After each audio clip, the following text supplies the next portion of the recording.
great battle. I'm really proud of them. I told them to keep their heads up, and this is the third time we saw them this season, and we did a heck of a lot better than we did the first and second time, and they put everything into it. They honestly did. I'm just really, really proud of them. That's all I really can say. We followed the game plan.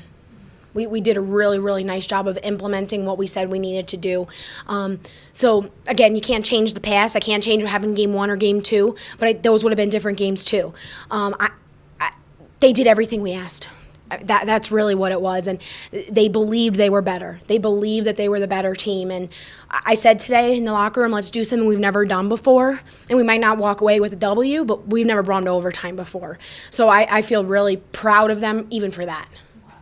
I had complete confidence that she could make it in, and I just knew that it was just a great feeling, and it's like we've worked so hard for that, and the fact that we were tied, we had enough time, it just made me feel so good that everything that we've worked on all season is coming together, and we're right there with them when we can do this. Well, I just want to say we were right there again, and we finally believed we could beat them. We've said it in the past, but I think there's been some people who are like, yeah, okay, it's Regis.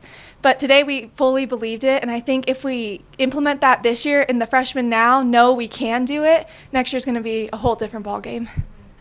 I think once we got in their head, they shut themselves down. So we isolated Sarah Myers, obviously, and we got in her head early, and Jada, same thing happened. If we could beat her off the draw circle and if we could defend her and shove her to her left hand, we were able to get in her own head, and they were their own defenders in our mind. Just really staying engaged, I think that was the biggest thing. And today most of our starters played all 60 minutes today. So those girls that were on the sideline, I hate to say, are kind of used to being there, and they did a really nice job of making sure that the momentum and the energy and the enthusiasm was just pouring onto the girls on the field. They really did a nice job. There was sometimes I had to turn around and say, hey, I need to say something to one of the girls. Can you please be quiet for a second?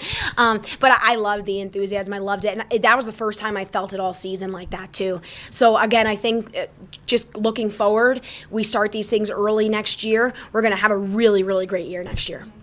Yes.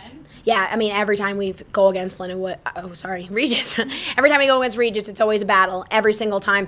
And I think the biggest thing, too, is we play a little bit to their emotions in the sense that we know that they're getting a little rattled, and then they kind of start getting down on themselves. And that's what happens is they just kind of weren't necessarily there. Well, obviously, we want to beat Regis next year. So to be number 2 and potentially even number 1, we got to take it one step at a time, though, would be the ultimate goal, because we do have a lot of really talented freshmen coming in. And unfortunately, we are losing 4 seniors, but if you look at it, we're only losing 4 seniors. And so our potential is always going to be there. So we just have to keep the momentum going.